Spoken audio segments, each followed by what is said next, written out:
Hello friends, cocoa சீட்ஸ்லேருந்து cocoa butter எடுக்கலாமான்னு வீட்டில் சின்னதாக ட்ரை பண்ணி பார்த்துருந்தேன். அந்த மெத்தட் சக்ஸஸ் ஆச்சான்னு வீடியோ ஃபுல்லாக பார்த்து தெரிஞ்சுக்கோங்க. எஸ்டேட்லேருந்து கிடைச்ச கொக்கோவை கட் பண்ணி அதில் உள்ள சீட்ஸ் எல்லாத்தையுமே நல்லா காய வச்சு இந்த மாதிரி நல்லா வறுத்து எடுத்துக்கிட்டேன். ஸோ நம்ம லைட்டாக க்ரஷ் பண்ணாலே போதும், அந்த தோல் எல்லாமே வந்துடும். ரோஸ்ட் பண்ண சீட்ஸ் எல்லாத்தையுமே ஒரு மிக்ஸி ஜாரில் மாற்றி நல்லா பிடிச்சி எடுத்துக்கிட்டேன். இந்த கொக்கோ பவுடரை ஒரு பாத்திரத்தில் மாற்றிட்டு ஒரு 1.5 கப்பு தண்ணி ஊற்றி நல்லா கலந்து அதை நல்லா கொதிக்க வச்சேன். ஒரு 15 நிமிஷம் கழிச்சு அந்த கொக்கோ பட்டர் எல்லாம் அப்படியே தனியாக பிரிஞ்சு வர ஆரம்பிச்சிச்சு.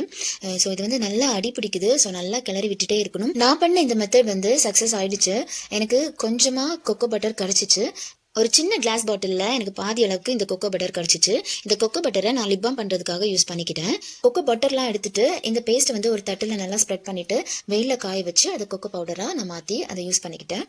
உங்களுக்கும் கொக்கோ சீட்ஸ் கிடச்சிச்சுன்னா இந்த மெத்தடில் கொக்கோ பட்டர் எடுக்க ட்ரை பண்ணுங்கள். இதே மாதிரி கொக்கோ பட்டர் எடுக்கிறதுக்கு வேறு ஏதாவது மெத்தட் இருந்துச்சுன்னா கீழே கமெண்ட்டில் மென்ஷன் பண்ணுங்கள். இன்னும் ஒரு நல்ல வீடியோவில் உங்களை மீண்டும் சந்திக்கிறேன்.